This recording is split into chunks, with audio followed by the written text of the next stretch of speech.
Namaste, this is Das, and welcome to the Why Hold On series. Now, last time we looked at how the major milestones that we pick in life are coming from an inherited blueprint of society. Today, I would like to look at something similar with you, which is connected and it exists pretty much everywhere in life. And that is the relationship between an experience and an expected outcome. See, anytime we are drawn towards any experience where we feel like we should do this experience, is because there is a vague and understood and imaginary outcome that is creating this curiosity in us. So, curiosity is the bridge for us to be naturally drawn into that experience. Now, we have not experienced that outcome yet we are drawn to it because somewhere there is hidden promise attached to it that this experience and so-called that outcome will bring this so much joy in us, this happiness. And we never really get drawn into an experience where the awareness is that it is going to intentionally destroy or reduce our current level of happiness or joy. So we are always drawn into where we are and we believe we are not satisfied. Hence, we are always drawn to an experience to somehow compound that happiness, make it more. And see, that is something similar we discussed earlier as well, that stability is not enough. Growth is an additional matrix that come in achieving all those milestones. At that same gap is created here, that where we are always drawn to an experience. So yes, you haven't done the experience, true, and hence you're drawn to it. But there is an underlying meaning of happiness attached to it too. Now, in any scenario that you pick around the world and any experience that you do, there are two ways to enter into that experience. One is where an individual goes into that experience with pure curiosity. Of course, there is an understanding of that vague outcome, which may be a possibility, but the curiosity of the experience is there. And the other individual also has the vague understanding of that possibility which may arrive, but is definitely fixated on that outcome. So, see, both people can enter into an experience, both are aware of that potential outcome, both will have the same emotional feedback through the journey of ups and downs, the joys and sorrows. However, in their own unique experience, they will feel very different about it. Because, and even two people who are going with the same sense of curiosity, or two people going with the same sense of outcome focus, will also experience different because they have a different meaning attached to it. Now, in essence, there is no difference through the journey of that experience. The real check or the test comes in picture when the circumstances or the scenario gives you that feedback that that potential outcome is perhaps no longer a possibility. Before it was a possibility, now it is no longer a possibility. The only thing that remains is the experience. So the person who is going with curiosity can perhaps still enjoy that part of the experience, even though there is a clarity that that possibility may never arrive, which with the intention with which they started this experience. And the person who is fixated on the experience will have a totally dramatic effect because they are so emotionally invested in it, in that outcome. Take a very simple example.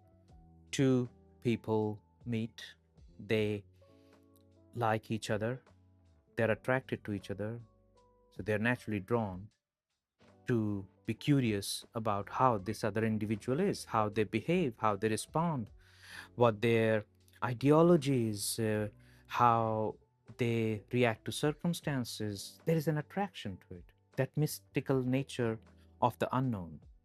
And they both continue so many experiences, moment to moment to moment, because They are both enjoying that journey of having a dinner, having a coffee, having a walk, going to some activities together, perhaps travel together, intimacy, companionship, just saying nothing and looking at the stars. So, so there is lot of opportunities that they both are exploring. Now imagine one of them is definitely fixated.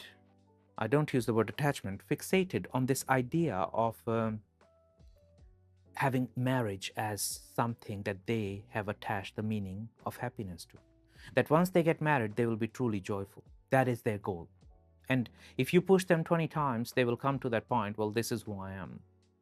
So we'll take it another dialogue. But for now, if one person is fixated and other one is not, now two people are mating, they are having a beautiful experience, there's no contract whatsoever with each other. And after some time passes, one person asks the other one, hey, where is this all going? Are we exclusive? Do you want to get married? Or maybe, do you want to get married a bit later? Or can we make sure we are spending more time together? Now, see, that is one person's perspective, and all those questions are relevant. However, the other person responds, oh, I never thought about marriage. I don't think marriage is in my dreams or imagination. I don't really like putting a label on things. I'm enjoying this moment to moment, our experience, and I'm very attracted to you, but I don't believe why we need to put a label on it. Now, see, after this conversation, when they go for their dinner again, this person who is fixated on the outcome will have a very different experience.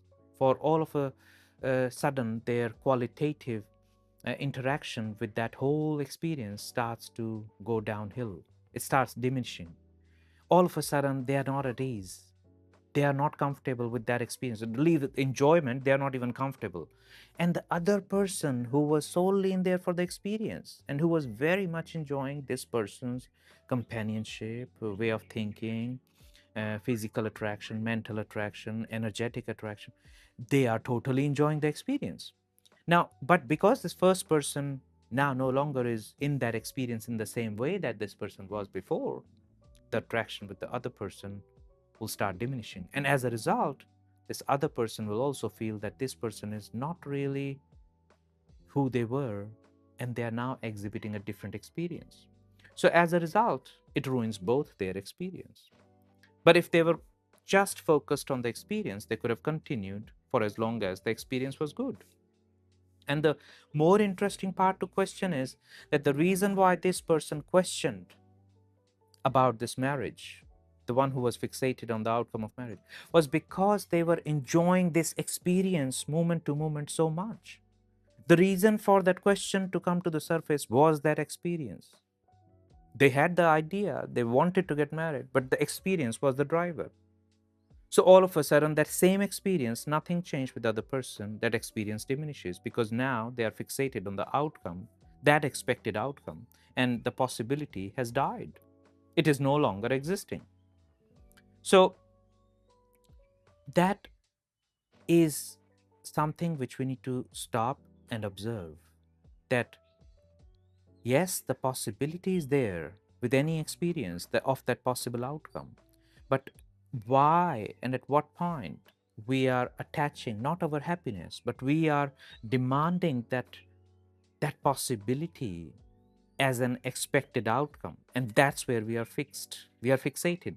We are not even attached, we are fixated, because it ruins your whole daily life.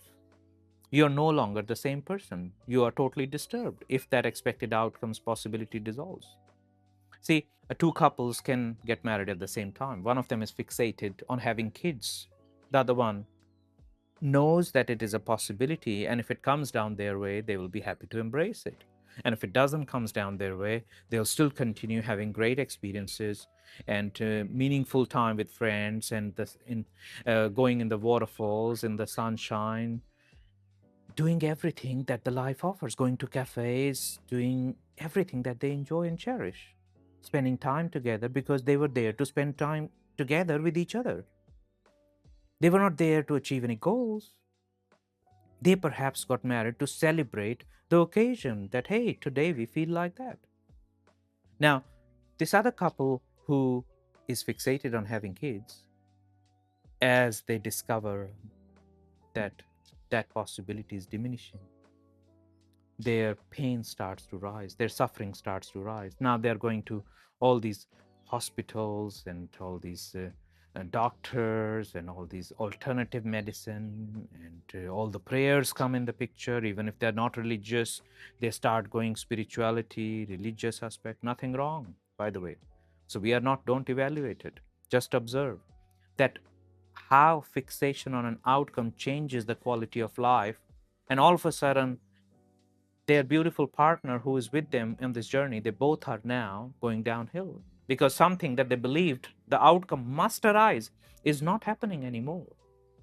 So, so that is a very interesting observation on how you would like to enter into any experience at all. And also, there is an understanding that people go with that when you desire an experience, you presume that when that outcome arrives, you will be the same person who is entering into an experience. You never question that perhaps by the time that expected goal arrives, that individual, that version of you that desired that outcome is no longer existing. So that is for you to stop and observe. Take a very simple example. You are very hungry and you look for this beautiful restaurant and you say, oh, you know what? I'm just going to order. I'm so hungry. I can't go there. I'll just order the food. Now, by the time the food comes, the delivery person gets late and the neighbor comes with some fresh food and you eat it. Now, you ordered the food, presuming you are going to absolutely cherish every single bite of that food that you ordered. But by the time that food arrived, that version of you which was so hungry no longer exists. The food is the same, you are the same. But your presumption when ordering was that that version will stay consistently no matter what. So, accounting for the change that you may no longer never be at that same position again where you're anticipating that you will be happier with that experience. So, it is absolutely a point to observe that at what point is this possibility changing into an absolute necessity. I'll leave this with you until we meet for next dialogue. Thank you. Namaste. Have a great day and have a great week ahead. Bye bye.